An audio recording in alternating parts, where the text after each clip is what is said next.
Good morning. बिल्कुल पिटाई तो काफ़ी हो रही है, और पिटाई नहीं, काफ़ी ज़्यादा पिटाई हुई है, और बुल बेचारा अभी हॉस्पिटल में है। एक इमेज दिखाता हूँ मैं आपको। इस इमेज का इंतज़ार है एक बस कब डिस्चार्ज होगा ये इसका, क्योंकि देखिए, लेकिन ज़्यादा टाइम नहीं है। बुल हॉस्पिटल में है, लेकिन बुल जिंदा है। बुल मरा नहीं है, ठीक है ना। ये बुल अभी जिंदा है। और अच्छा, बुल के पास ना एक बहुत अच्छी, जैसे संजय के पास महाभारत में वो थी ना देखने की शक्ति, बुल के पास शक्ति है। वो देख रहा है कि कौन कौन उसका मजाक मजे ले रहा है, कौन कौन मजे ले रहा है। बुल सब देख रहा है, और बुल बाहर आकर सबका हिसाब करेगा। जिस दिन बुल बाहर आएगा, वो देखिए, बेयर का क्या है ना, हिंदुस्तानी मार्केट में कुछ टाइम के लिए कहते हैं ना, सच्चे का बोलबाला झूठे का मुंह काला। तो बेयर का ना कुछ टाइम के लिए वो चलता है, उसके बाद दौर तो मतलब जैसे कहते हैं ना, वक्त भले ही आ जाए बेयर का, लेकिन दौर तो बुल का ही आएगा। हमारी मार्केट का इतिहास है कि बेयर का बोलबाला कुछ हफ्तों के लिए रहता है। अक्टूबर के पहले हफ्ते से शुरू हुआ था ये, अभी नवंबर का दूसरा हफ्ता चल रहा है, तो छठा हफ्ता चल रहा है बुल बेयर का। बुल ने तो 6 साल बिताए थे टॉप पे, तो ठीक है, 6 हफ्ते 7 हफ्ते, चलिए 2-3 हफ्ते और एक्सटेंड कर दीजिए थोड़ा सा बेयर को। लेकिन 24 साल का इतिहास है। मैं 24 साल इसलिए ले रहा हूँ क्योंकि मैं 2001 से थोड़ा डेटा देखता हूँ, क्योंकि उसके बाद से वो .com बूम के बाद से जब वो जो बुल मार्केट आई थी, उसको मैं शुरुआत ऑफ द बुल मार्केट मानता हूँ इस वजह से। तो वो इतिहास गवाह है कि ये इस बात का। और खैर, सीरियस बातों पर आते हैं। वैसे इसमें भी मैं कुछ सीरियस हूँ कि बुल वापस आएगा, लेकिन पिछले महीने का MF डेटा जो है ना, बहुत शानदार है। पिछले महीने का MF डेटा जो है, म्यूचुअल फंड का डेटा जो कल आया था, हमने डिस्कस किया था क्लोजिंग में, लेकिन वो आपको एक चीज़ बता रहा है, मार्केट में FIS बेच रहे हैं, बेच के थक जाएंगे, लेकिन हमारे यहाँ पे बाइंग होगी।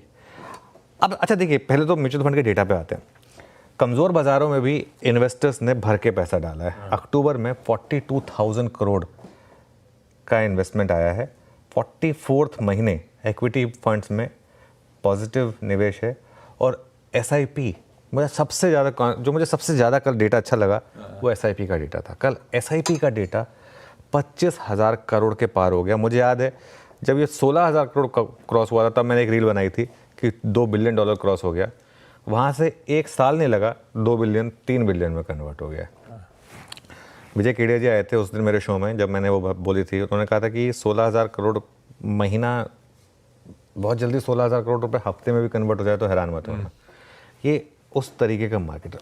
अब ऑब्वियसली मार्केट कारणों से गिर रहा है, ठीक है। खैर एनीवे, बाकी सब भी देख लीजिए आप। Equity inflow, large cap, mid cap, small cap, सब में अच्छे इन्फ्लोज हैं। मार्केट अच्छे कारणों से गिरा है क्योंकि अर्निंग्स खराब थी, और मार्केट सिर्फ लिक्विडिटी के बेसिस पे नहीं चल सकता। देखिए, एक चीज़ होती है ना, एक कहते हैं कि liquidity is like mother's milk. वो तो आपको चाहिए ही चाहिए, लेकिन सिर्फ उसकी वजह से स्ट्रेंथ नहीं आएगी। उसके बाद आपको अर्निंग्स का सपोर्ट चाहिए, जो पिछले इस क्वार्टर में मिसिंग है। इस वजह से मार्केट डाउन है, और अगर अर्निंग्स का सपोर्ट आगे नहीं आया तो आगे भी करेक्शन आएगी। लेकिन एक सेंस ये बन रही है कि अब काफ़ी हद तक मार्केट प्राइस इन कर रहा है।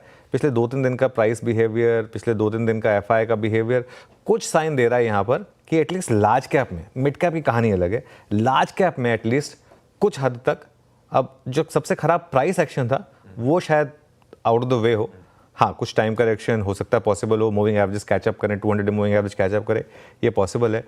कल बैंक निफ्टी देखिए आप किस तरीके से बैंक निफ्टी आउट परफॉर्म कर रहा था, निफ्टी IT कल आउट परफॉर्म कर रहा था। तो बाजार के कुछ बड़े सेक्टर्स इन्होंने चलना शुरू किया है। तो ये कुछ साइन होते हैं मार्केट के। 2 बड़े सेक्टर चल रहे थे, ब्रेथ खराब थी, तो लेकिन जो भी है, स्क्रीन ने अब तक कोई ये साइन नहीं दिया है कि अब बस मार्केट यहाँ से चलने को तैयार है, लेकिन फिर भी थोड़ा बहुत तो रिलेटिवली बेटर है। तो खैर एनीवे, जब शो की शुरुआत करेंगे तो डिस्कस करेंगे। बिल्कुल ठीक। कल का म्यूचुअल फंड डेटा बड़ा